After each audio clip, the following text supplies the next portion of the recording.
Telangana style సర్వపిండి ఎలా prepare చేసుకోవాలో చూసేద్దామా.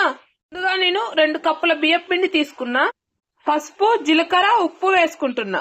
అలాగే కొంచెం కొత్తిమీర ఫ్లేవర్ కోసం, కొంచెం కరివేపాకు. నేను ఇక్కడ కారం వేసుకోవట్లేదు.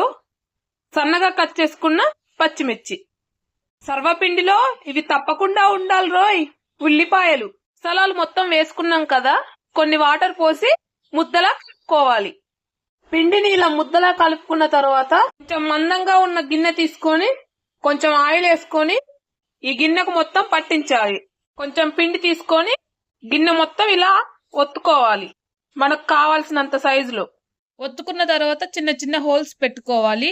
లో ఫ్లేమ్ లోనే ఉడికించుకోవాలి.